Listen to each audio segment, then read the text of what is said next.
Bonjour à tous. Le 2 octobre dernier, l'ONU a voté le déploiement d'une force internationale commandée par le Kenya en Haïti. Cependant, il est important de savoir que cette intervention est fortement impopulaire et très décriée par la population haïtienne située en Haïti, mais aussi par sa diaspora. Je vais vous expliquer pourquoi. En 2010, lorsque les casques bleus sont intervenus en Haïti, ils se sont rendus coupables d'agressions sexuelles sur des jeunes filles mineures, sur des jeunes garçons mineurs. Les viols, les agressions ont été filmés. Cela a donné lieu à l'abandon de centaines de bébés, à des mères jeunes, à des mères mineures au moment des faits, à des mères en situation précaire. Et c'est tout l'inconscient collectif du peuple haïtien qui en est encore traumatisé. Ensuite, les casques bleus se sont aussi rendus coupables de la réintroduction du choléra en Haïti. On a malheureusement eu à compter la disparition de plus de 10 000 personnes durant cette crise du choléra et ce seront 800 000 autres personnes qui seront, elles, contaminées lors de cette épidémie. Ne venez pas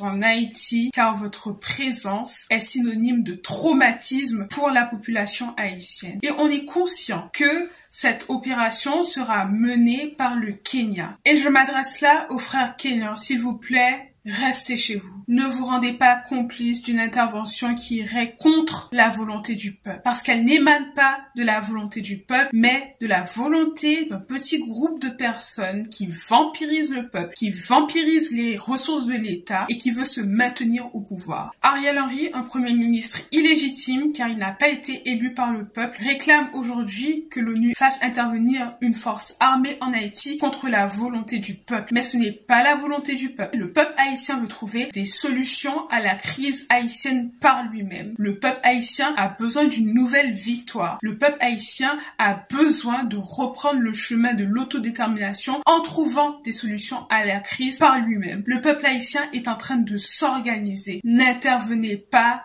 en Haïti. Nous vous le demandons solennellement, restez chez vous. Et cela n'a rien à voir avec le peuple kényan avec lequel nous partageons des liens de solidarité. Nous vous aimons, mais s'il vous plaît, restez chez vous. Ne vous rendez pas complices des machinations des Occidentaux, de nos politiciens endogènes corrompus, de notre élite économique corrompue qui veulent vampiriser les ressources du peuple haïtien. Ne vous rendez pas complices de cela. En raison de l'occupation américaine qui a eu lieu en Haïti de 1915 à 1934, en raison du passif des Français avec les Haïtiens, ils ne peuvent pas intervenir directement en Haïti. C'est pour cela qu'ils font appel aux Kenyans, un peuple avec lequel nous partageons des liens de solidarité que nous aimons, pour intervenir contre la volonté du peuple en Haïti. Il faut laisser aux Haïtiens le soin de trouver des solutions à la crise haïtienne par eux-mêmes. Il faut laisser cette victoire aux Haïtiens, car le peuple est en train de s'organiser. Le peuple comprend son unicité, retrouve de son orgueil national, suite aux nombreuses crises, tremblements de terre, épidémies de choléra, assassinats de présidents qu'il a traversés. N'enlevons pas cette victoire au peuple haïtien. Le peuple haïtien a besoin de ça pour retrouver son orgueil, pour retrouver son unicité. Restez, s'il vous plaît, chez vous. Ne venez pas fouler le sol de Dessalines.